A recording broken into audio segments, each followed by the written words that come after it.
Hi, everybody. Welcome to this episode of the Entrepreneur Hotline. I'm here with my good friend and eco lifestyle expert, Bryan Traum. So this is a real treat. Hi, Bryan. Hi, Lori. Hi, everyone. And what we're going to do is give you a chance to learn and be amazed. No pressure. I'm going to remove myself, or actually going to listen to Bryan and going to tell you about the state of eco. But first, tell us a little bit about yourself.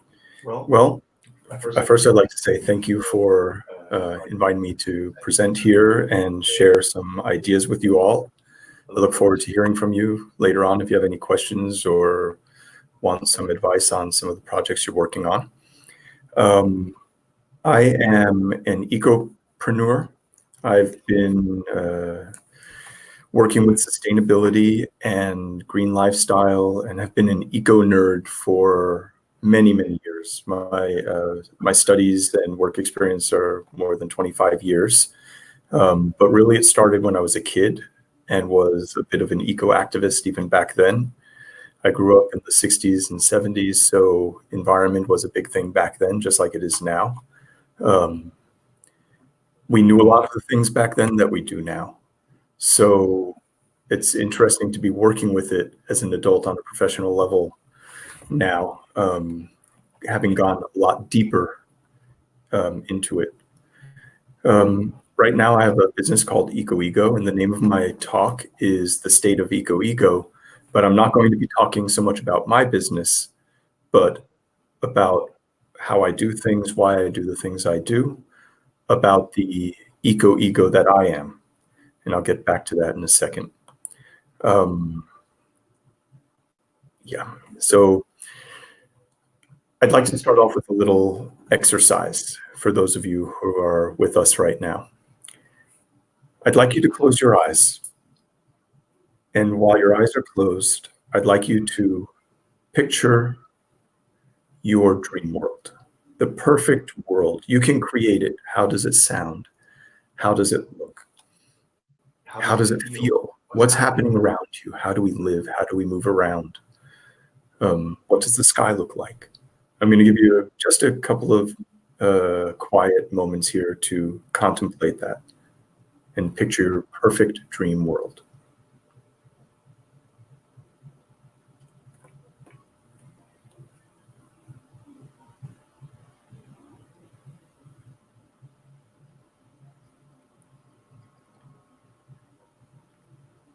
So this is just a really short exercise. You can open your eyes. How many of you pictured a world where we were fighting nearly catastrophic or potentially catastrophic climate change? I can't see your hands raised, but I don't think anybody's raising their hands that they've seen that in their perfect world. How many of you pictured a world with devastating, violent conflicts, wars, battles, child labor, slave labor, polluted water, polluted air? That's not in my dream world. And I highly doubt that these things and so many more things that I can name are in your dream worlds.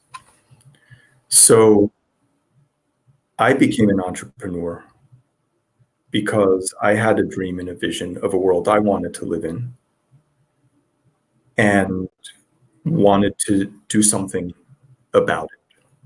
And I think a lot of you probably started for the same reason. So I'm going to start my presentation here with my conclusion. If you are not using your work as an entrepreneur to create the world you dream about, that you want to live in and that you want to create, start doing it, because that's why you started. That's why I started. So take that vision and start acting in order to create that vision. Because even though I named all of these terrible things that do exist in the world today, the world is also beautiful. There is incredible nature. and wonderful, loving, and inspiring human beings that are doing incredible things. And every day we can find those examples. So it's not because the world is the one way or the other. Somehow we started letting the world become filled with these other things that are distracting us or hiding the world we want to live in from us, and making it difficult for us to create this world. It's not impossible. We just need to do the work. So thanks for joining. See you later. Sorry, that's not all. So I hope you stick around a little more. I just wanted to sort of set a tone for why I'm doing what I'm doing. So, like I said, my business's name is Eco Ego. And a lot of people say, "Oh, eco and ego, ego." Spiritually, we want to eliminate ego. Ego is bad. But as soon as we step out of our doors, we are presenting the world with our ego, ourselves. I'm presenting my I to the world. So over many years of experience and studies and mistakes and frustration, I've slowly cultivated a more eco ego. I'm not saying I am an eco ego, but I'm working on becoming one. And I've made some steps, and I have a more eco ego compared to what I had before. Not compared to you. You might have an even more eco ego. I don't know. But for me, I have a more eco ego. So that's who I am. And because that's who I am, that's why I do what I do. So I have this business called Eco Ego, and I started Eco Ego almost 12 years ago. At that time, there were not a lot of eco businesses, at least not a lot of physical shops that were selling environmentally, socially ethical products. There were some businesses online and some specialty products or specialty shops. But Eco Ego, the idea with my shop was that I wanted to make available a wide range of products that people needed in their everyday lives. I needed them in my life. That's the ego of Eco Ego, is I was frustrated that I couldn't find things that I needed to live a greener life. It was easy to find things like organic food, some soaps and shampoos, but I couldn't find organic clothing for men. I couldn't find recycled paper for my printer when I decided I needed to print something. I couldn't find ecological things to write with, even if, there were just basic things that I thought either they need to be on the market, they are on the market, difficult to find, or they are difficult to find and widespread over different places and impossible to incorporate into my everyday life. I believe in human contact. I love human contact, and I'm discussions and sharing of ideas and meeting new people. That's exciting for me. So I've always put a focus on the physical shop. We do have a web shop. We do sell things online, but I miss the human interaction when we do that. We like having happy customers, don't get me wrong, and we send with a smile, but there's a magic in the shop when people are in there excited about something new that they saw or tried and it worked, and coming up with these solutions. And I can share my experiences, and together there's a synergy, and we really get this feeling of something's happening, something's changing. So I'm doing what I'm doing because of my Eco Ego. Through the business, I'm also doing consultancy, workshops, things like this. Is a great opportunity to reach out and try to green things a little bit during Global Entrepreneurship Week, when we can focus on sustainability. So in a little bit, I'm going to be talking about what we can do to start with the green foot forward and either create a green business from the beginning. And of course, if you already have a business and want to make it greener, there are things that we could do there. But this Eco Ego is not just what I do, but it's also why I do what I do and how I do what I do. So why I do what I do. I have a son, he's 14. I have my wife, my family, my friends. We live in a world that faces a lot of challenges right now. And I would like to think that we're working towards creating a better world for the children in the world today. Um, and because it's also been my lifestyle for so many years, um, enjoying being out in nature, but also working with nature conservation and environmental protection, resource management, and a lot of these things, it's really become my life. So I had to work with it, um, and do what I do. And that also affects how I do what I do. Because one thing is saying, oh, I want sustainable products to consume.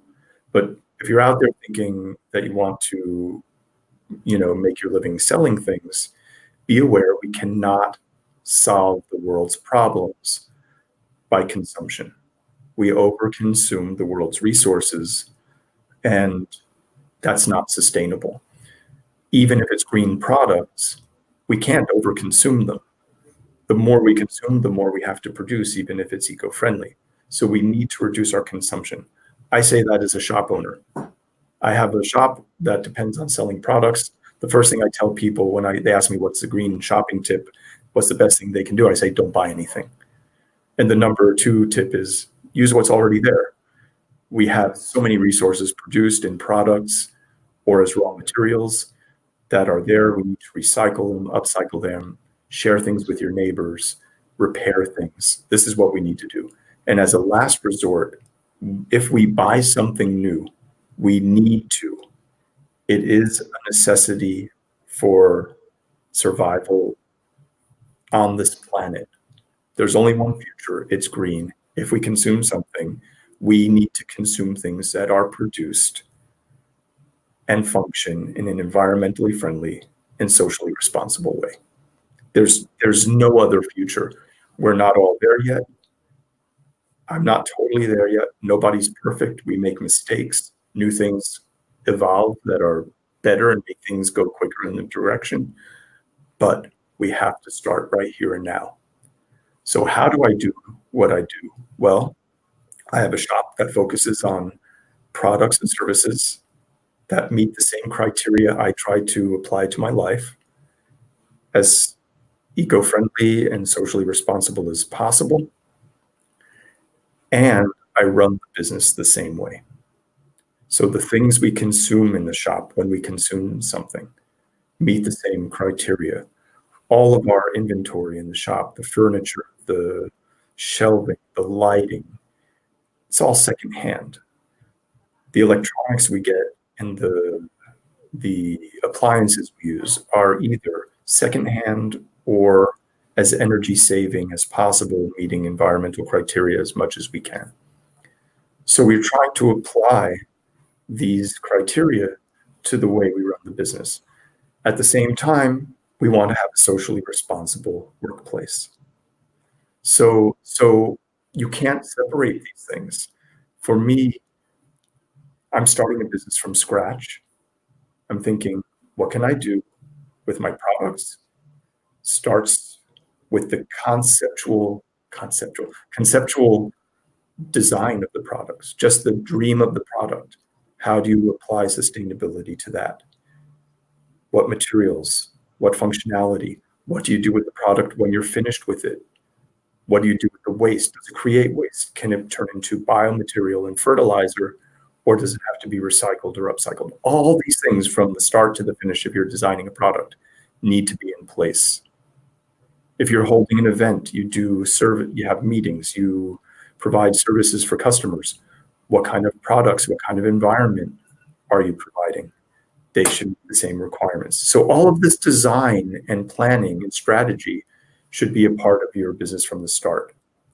And then, of course, apply the same things to how you run your business, because it doesn't make sense to have this green facade and then, be polluting and unfair in the background, because that's just, it's every day in the background, business as usual, and then green out front. I'm here to say no more business as usual. So if you're there and you're listening, repeat after me. No more business as usual. Yes. So if you already have a business, what can you do? Well, start thinking. You're going to make a strategy. We have products or services. What can we do to push them in a more environmentally friendly way? Sometimes there are easy things you can do. You can maybe redesign packaging. Changing the base material of a product, that's a bigger thing. How do you run your business? There you can do really concrete things. You can look at everyday consumption. What kind of paper, what kind of pens, what kind of food, what are you serving on? Is it throwaway plastic, or is it reusable, washable things you can use again and again? All these things that are part of almost any office or business can be changed like that. What kind of lighting are you using? In different places, there are laws about what kind of light bulbs you can use. But in places where you aren't required to use energy-saving LED light bulbs, switch to them. You'll earn the money back in no time, paying for the investment in the light bulbs on your electric bill. So I mean, there are things you can do to change the everyday business practices of your business to push it in that direction. So what you might end up with is a business that is acting green in the background, and then the total opposite. It's not the green facade with the dirty business in the back. It's the great, wonderful business in the back in a product that's dirty. Then you need to do some soul searching and think, do we need to come up with a new product that can replace this? Do we need to redesign, rethink the things that we're doing? Giant steps for a business. But start with the small steps, ask for help along the way. People are there to help. It's one of the things I do, help cultivate the ego in our business partners, our customers, people we meet. So there are people like me that also can help you, and start making the changes. So this is how I do what I do and why I do what I do.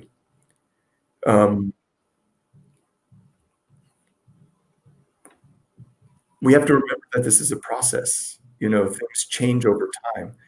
The universe is constantly changing around us. So we shouldn't be static in what we're doing. And if we're smart business people, we're always looking for how we do things better.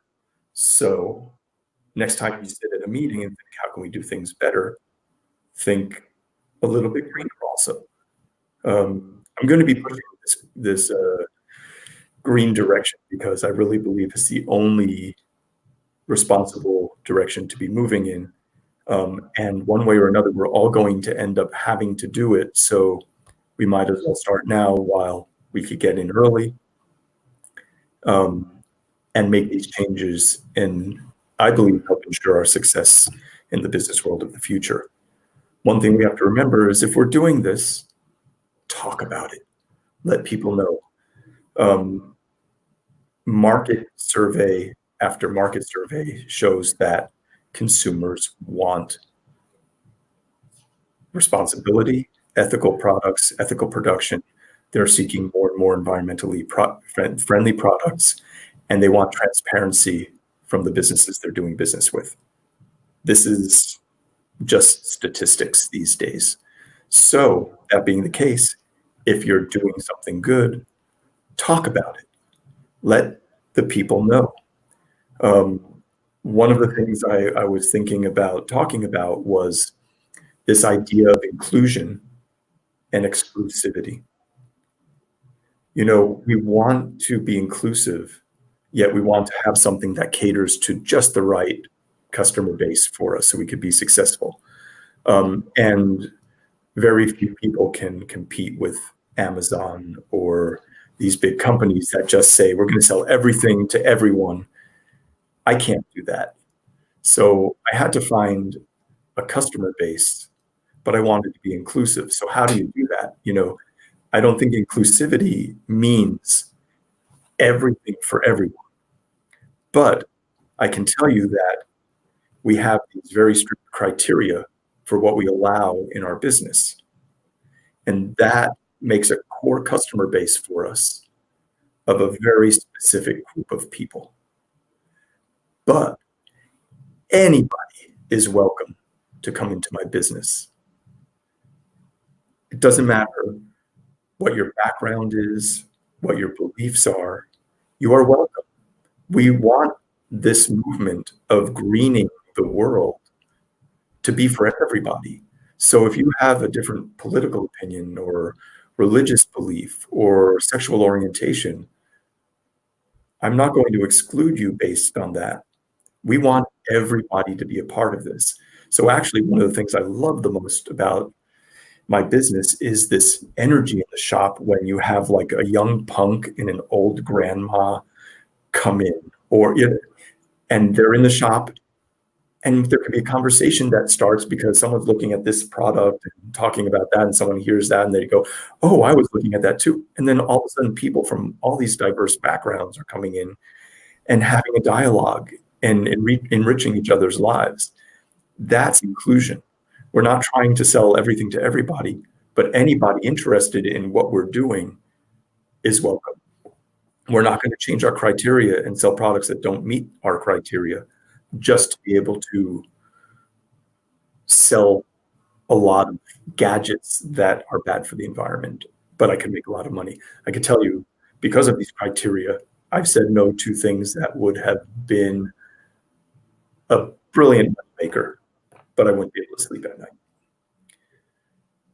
So these are challenges that everybody meets. You want to reach out to enough people. You want to reach out to everybody, but you want to have this product that defines who you are and reaches the proper client base. It can be done. I think you just need to think about inclusivity and diversity as acceptance rather than a market goal. So in a second, I'm going to see if there's anybody who has any questions, and I'm going to bring Lori into the discussion. But I just wanted to touch quickly on two things. One is this idea of competition. If you're thinking about starting a green business, right now,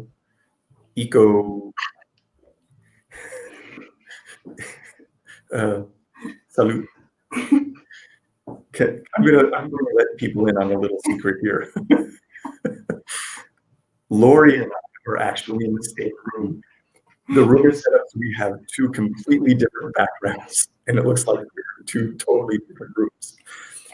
But Lori just, and she's right here, so you're ignoring it. So, anyway. So if you look at the market share, green products, green consumer products, consumption is, if we're lucky, about maximum 5% of the market. It's probably under 3%, but depending on what you read, let's say it's 5% of the market. And you want to come to the market with a new green business. I believe that we're not going to solve our world problems through competition. This is tough to say as a business person. We need to solve these issues cooperatively. So if you think you're going to start a green business and there's a business on the other side of town and they're doing really well and you want to start it, and oh, they're doing consultancy and I want to do consultancy, or they're selling products, I want to sell products. Think that there's 95% of a global market that isn't green, and that we can either move customers from into our green part of the world or help them become greener in their part of the world. So together, there's plenty to go around, especially for green businesses, without us worrying about competing with each other. We have 95% chance for growth without trying to harm the people who are working for the same positive goal and creating the same better world that we are. So this is a thing where I think we need to come to grips with ourselves as entrepreneurs and think, how important is this competition for me? What do I really want to win? If I want to win anything, what is my goal? So, and this is something I like to talk about a lot, and gives a basis for really great discussions, because we also want to have a sustainable economic sustainable business. So sustainably responsible business. So this is a tricky area for a lot of people because we're so used to competition, market edge, winning market share, getting that customer someone else did. I mean, these are classic business ideas and ideals. No more business as usual. We're going to create a better world with our totally inspiring, responsible businesses, and it's going to be amazing. And we're going to be successful, and we're going to inspire others, and they're going to be successful, and it's just going to be a wave. The other thing I want to talk about is new business models, because I'm constantly thinking about how do we move forward with ego, and I see other businesses starting in different ways. There's some classic cooperative models that exist, but there are also things that are not your classic business concepts, but projects that are springing up, like repair cafes and swap meets. And there are networks developing online where people are sharing. There are clothing shops that are starting up where they're leasing clothes. If you need to go to a wedding or a prom or a gala festival, you can rent tuxedos. We've done that all. Not everybody owns a tuxedo. We've done that all. We've all done that. I don't own a tuxedo, but if I needed to go somewhere, I could rent one. Businesses are starting where you can rent just regular clothes. You can also buy clothes and get a deposit, go back, get your deposit towards something else. We sell some jeans in the shop that in the Netherlands, they have a deposit program. You buy a pair of jeans, you can return them, they recycle the fibers into new jeans, you get a deposit back, you can use it on new jeans. So these kinds of ways of marketing products are developing. There are a lot of new ways of moving forward, and we don't have to fit into one of these models. We also have the potential to create new business models and say, how do we want our business to function? How can we fit into that? There are things like B Corp now, where you can do a survey, and if you meet the requirements, be a registered B Corporation. And you're better for the world for it. You're meeting standards for social responsibility. And this is not a plug for B Corp. Ego isn't a B Corp, though I think we probably meet the requirements. It's something we've looked at, but I'm just saying that these things are out there now. You can run your business in a different way and be more responsible.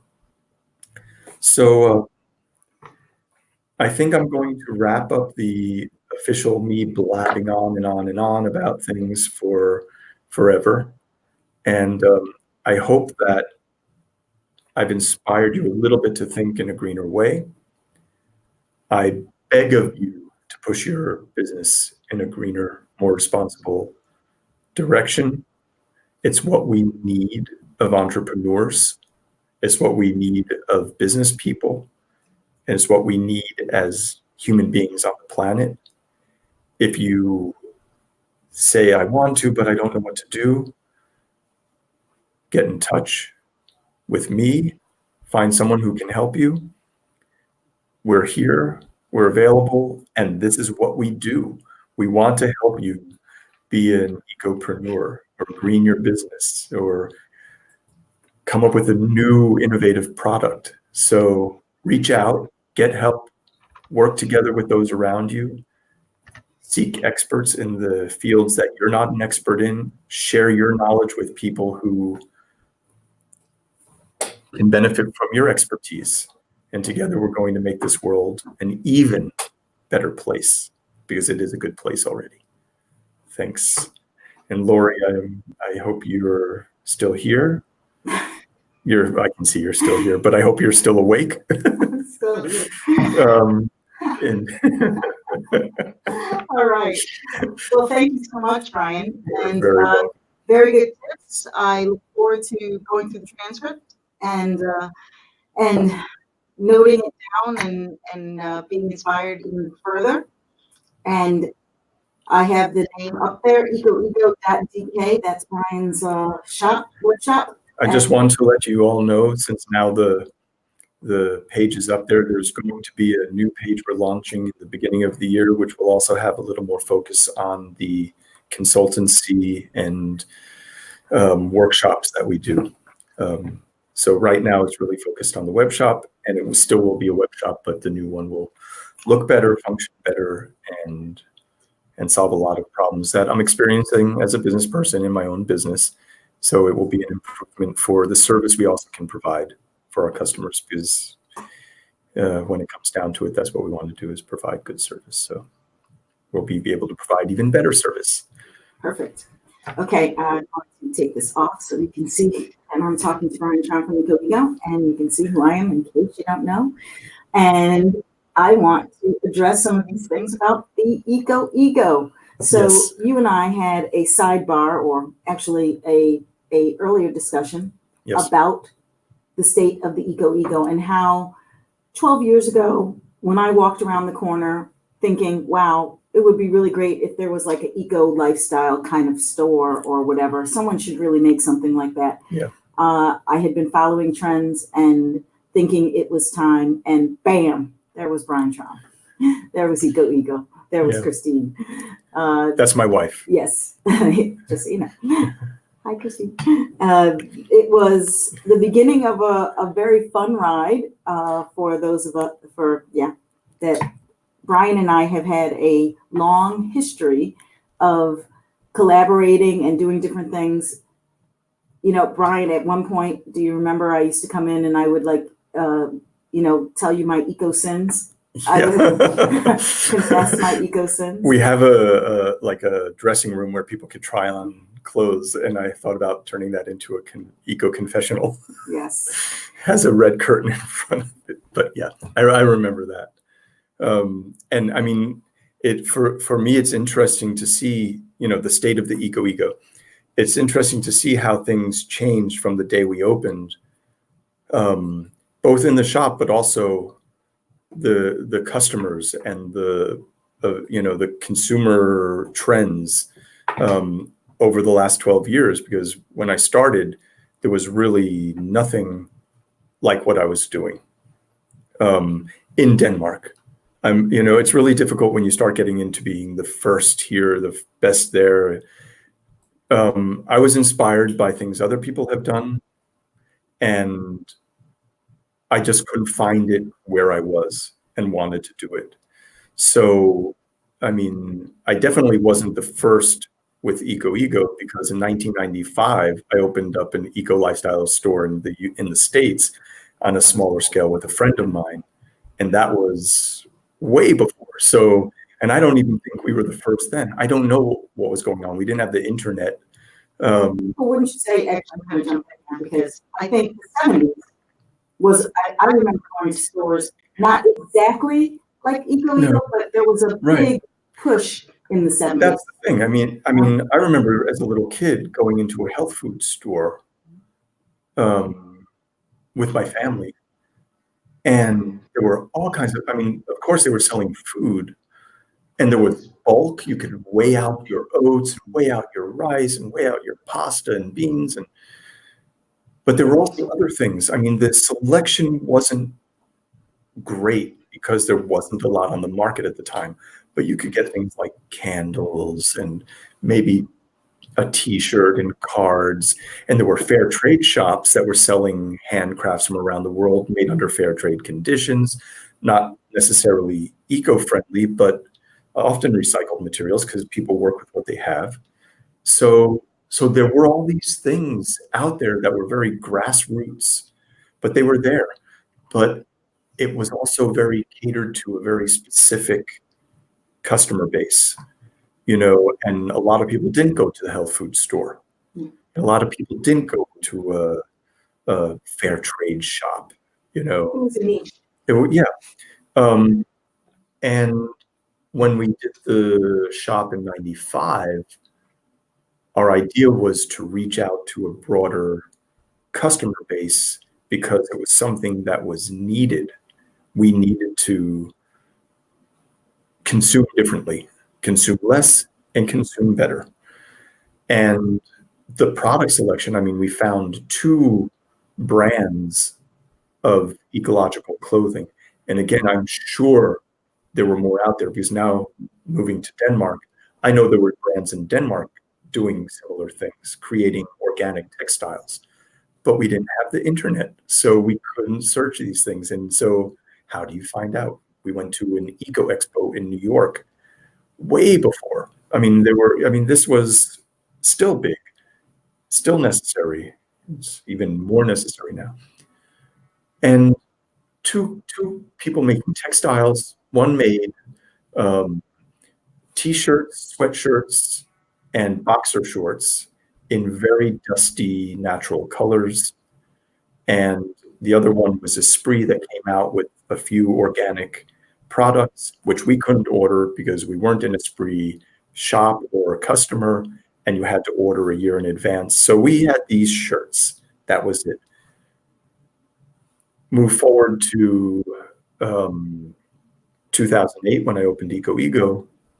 There was a much wider variety of brands and products available that did or didn't meet our criteria, but at least were trying to be green. And then since then, now it's just exploded.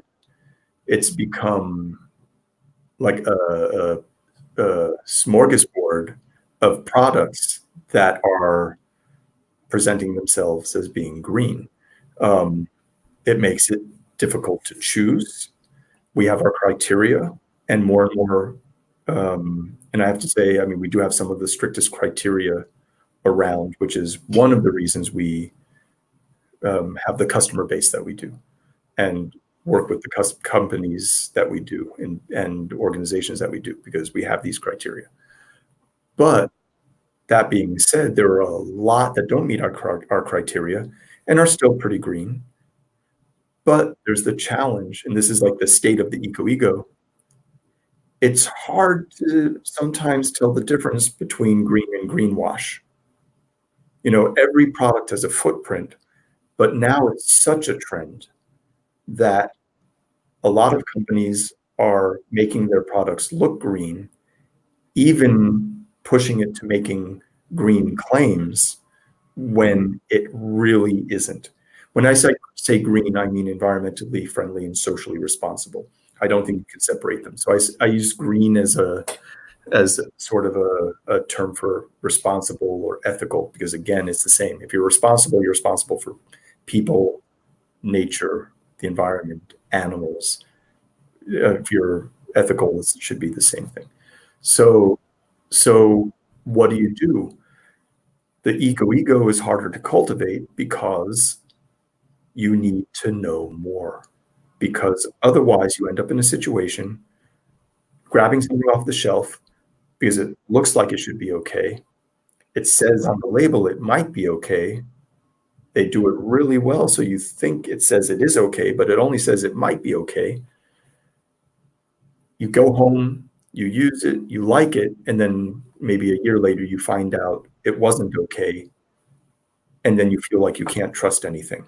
So you need the knowledge to be the green or responsible consumer. And that can be frustrating because where do you get the knowledge? It's overwhelming. It's easier just not to act. So this is, again, this is the work I do, is try to make that knowledge available, try to make it easier for people to make those decisions, whether it's in their personal lives or as businesses. So, I mean, I don't know if I should get into the criteria a lot right now, but I'm just saying this. So you have a lot more customers seeking green products, a lot more companies making things that are or aren't, but look green. And Bryan, I'm going to jump in here. This is the state of the eco-ego. Yeah, I want to jump in here because for the first time, Denmark is focused on sustainability for their theme for Entrepreneurship Week. Yeah. And I think that after 12 years of many discussions that we've had and being frustrated and saying, why aren't they doing more? Why is that event not greener? Or why isn't someone bringing someone in? And this year they stepped to the plate and they started bringing people in. Now, I have no idea about the degree of how well or how not well it went because I have been here twice. Yes. But I was myself, thank you. I was myself very encouraged because because we need all hands on deck. We need everybody to do it. We even talked about in terms of that eco-ego, that to the extent that it's become it's a sign of luxury. It's a sign of, there are people who are using it. Not only, the one thing is greenwashing, the other thing is the straight up, I'm on Instagram, with my eco turmeric latte made with oat milk, with my, container that I bought and then with the plastic bag, all the other things that are not sustainable. And that's credit for people doing well, but how do you feel about when you go and you are so thorough about your approach to, especially environmentally, socially responsible? How do you, what do you suggest for people like who are taking step by step? And as an example, I'll give you a direct example. I was at an event. They had the bamboo plates that you have at the event that you saw, right? And so I remember when we were promoting that to people, like, hey, there's this thing, isn't this great? You can use it. They handed me the plate. I don't know what the food was. It was most likely not organic. Yep. And so to me, like if you're being an eco critic, if your ego gets too much and you're on this side of the fence and you're like, yeah, but you didn't go far enough. The thing that really kicked me in the gut was then they handed me a plastic bottle of water. I was like, no. Yeah. Contradiction. I just went to the what is it? The organic food and eco fair in Madame, which comes around once a year, and they also had bottled water in this little room with organic coffee, organic fair trade coffee, organic juice, plastic cups, all done in bottled water. And I thought, oh, why? And yeah, there were other things. It was a good fair, and they did a lot. But I also talked to them, the coordinators, about some of the issues. I'll just I don't like pointing fingers and being a dream buster. I want to inspire and motivate and help people realize their dreams, but when a company markets their cotton bags, reusable cotton bags instead of plastic shopping bags, single-use shopping bags, even if they're paper, cotton bags, and when they market them as being eco-friendly because you can reuse them, but it is not organic cotton, it's not eco-friendly. Cotton is just a devastatingly terrible agricultural industry. It's toxic for the people who are working in it. It's toxic for the environment. You cannot call that bag an eco-friendly bag just because you can reuse it. There are organic fair trade bags exactly meeting the same function and need that would be more responsible. So that being the case, it's also frustrating when a big company invests in bags thinking they're organic because either they didn't understand the markings inside or the company selling it said, oh, these are eco-friendly, and then find out it's not. And the bigger the scale, the more frustrating it is to find out that you botched it. So, again, we work to try to avoid these issues before they happen, but we need to make the steps. Better to have an event that focuses on organic and eco lifestyle and make mistakes than not have the event, but nothing is static. No one is perfect. I make mistakes every day. I try to make smaller and smaller mistakes and fewer mistakes, but I'm human. We're all human. Even if you plan this event or have a business and you find out or make a decision as a person buying in for your shopping for your family, you make a mistake, don't get depressed over it. Don't beat yourself up over it. Live, learn, and do it better next time. So when I am on my way home, it's late. I need to get some food for dinner or pick something up on the way home. And I end up buying more than fits in my backpack. And I forgot my extra bag. And I have to buy a bag. I say, oh, I forgot my bag.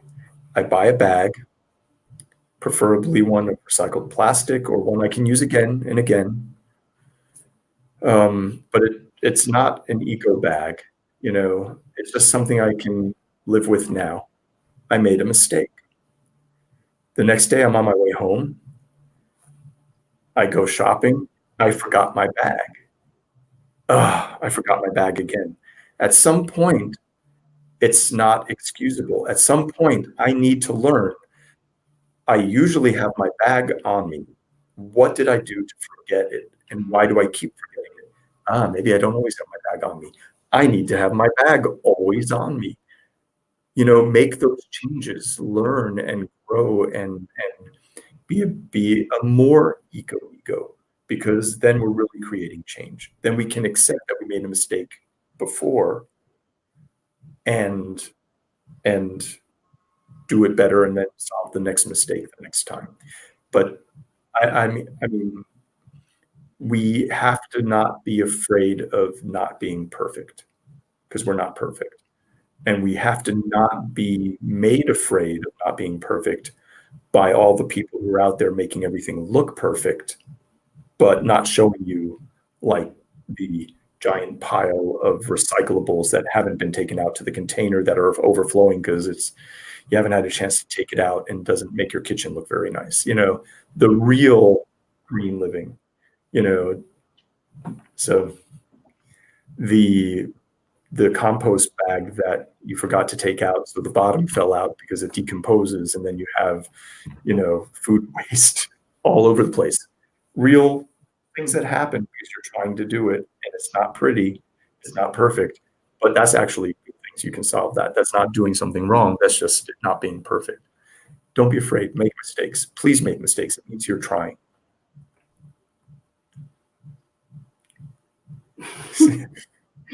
Yes. The long answer to the short question.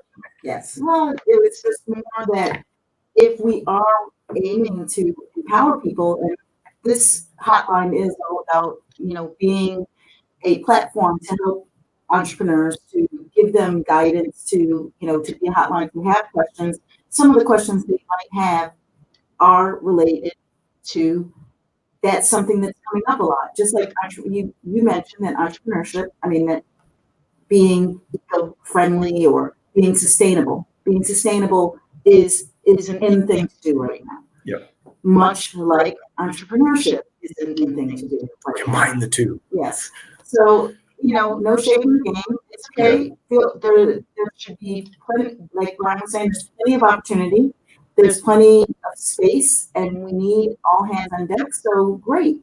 Take advantage of that. There's a lot of momentum. Take advantage of the fact that people are talking about sustainability, and now you don't get looked at like a crazy person. You start mentioning some of these things because people have started to hear the terms. They understand it a little bit. Yeah. It helps you with the momentum. So dare to be out there and taking a chance. And especially if your heart's in it and you want to be trying to do the right thing, then that's the only way to do it. The only way through it is through it. So you have to learn the mistakes that you have to learn. So yeah, I think it's been a joy watching you. Not because watching you make mistakes, but through the 12 years, I feel that some of the things that we have done together and things that I've watched you do is that, you didn't address some of these things. So I'm bringing them up. And, Bryan is very active. His family is very active. He has many friends. He has a core group that basically show up to all of the events he's doing. I'm talking to. You know what I'm talking about. And to show up at marches, it's like, all right, ego tribe, we're going to be marching.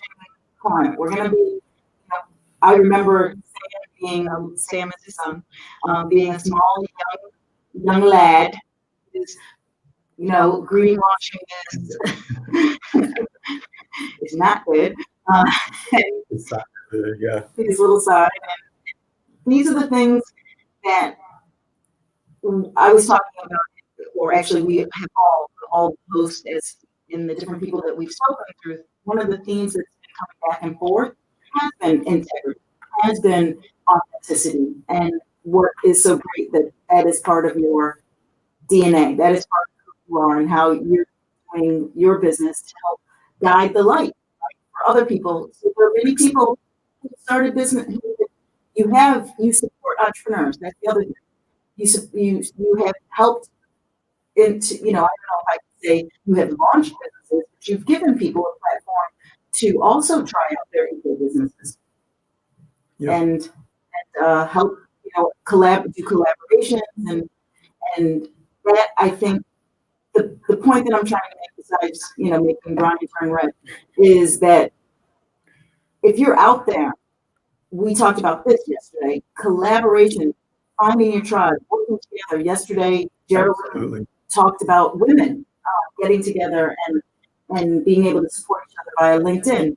Why not eco nerds? Why not people who are interested, who are working in the sustainable space and might be struggling to do so? Well, I mean, in Copenhagen, I'm part of the Go Green Business Network, which is now all over the country. I mean, this is happening. I mean, and social media helps a lot, but we also meet physically, and there are entrepreneurial networks that meet, that are also focusing in office collectives and things that are also getting a green twist. So this is happening, and it's wonderful to see it happening because it just makes it easier when you have this dream or want to find people to work with that are like-minded. And again, regardless of what you're wanting to do, if you're interested in like the green side of things, then it becomes easier. And you see this growing and growing and growing.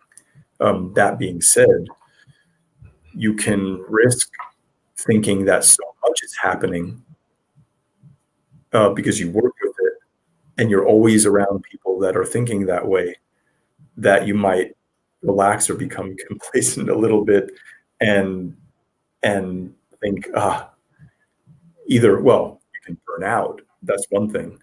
And we talk a lot about that taking care of yourself. Personal sustainability.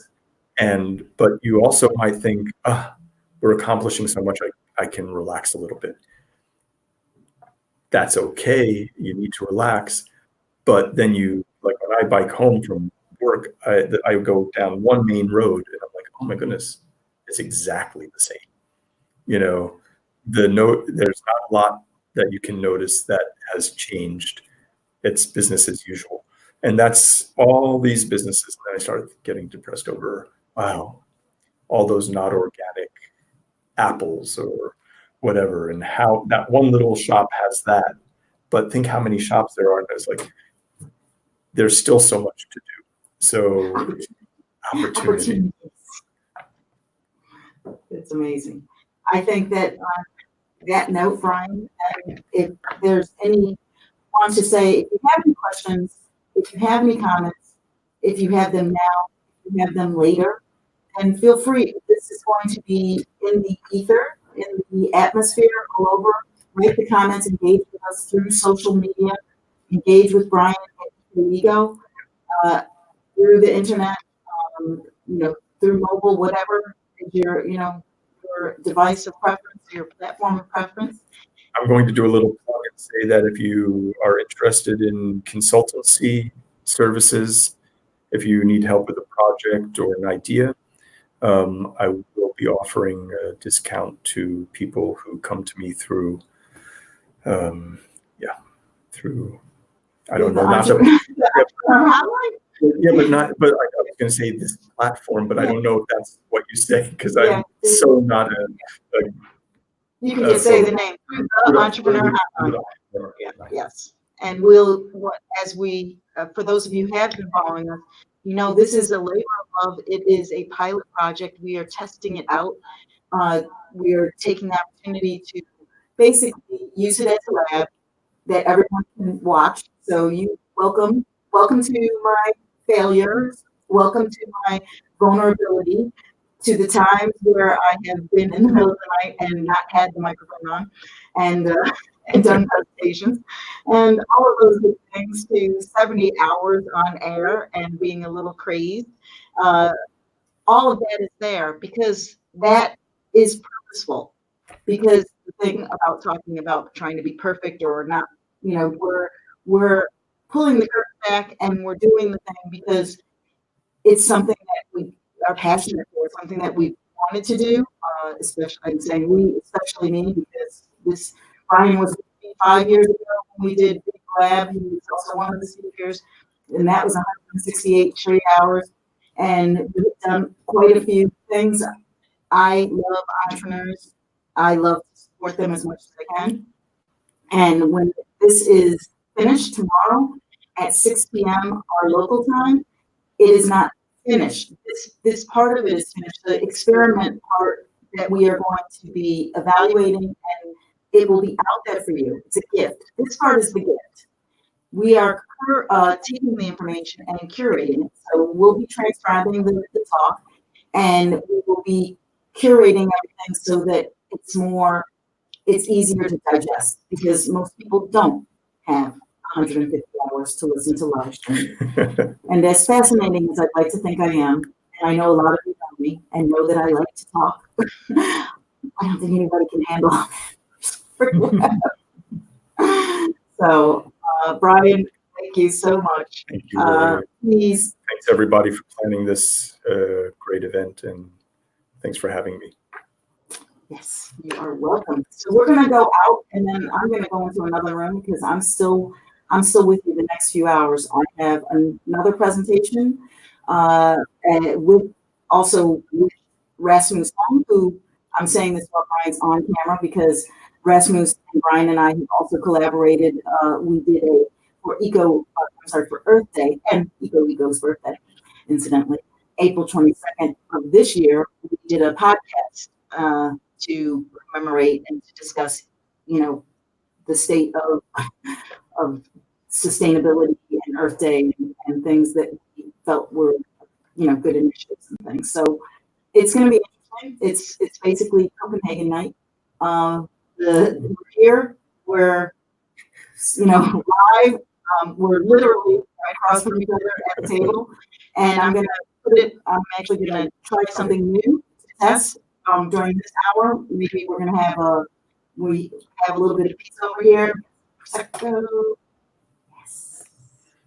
And yeah, and then Rasmus will come on in an hour, and then I will be doing furoshiki, which is the art of gift wrap, a Japanese gift wrap. So tips and tricks for holiday season, people. That's it. See ya. Bye. Bye. Thanks for joining.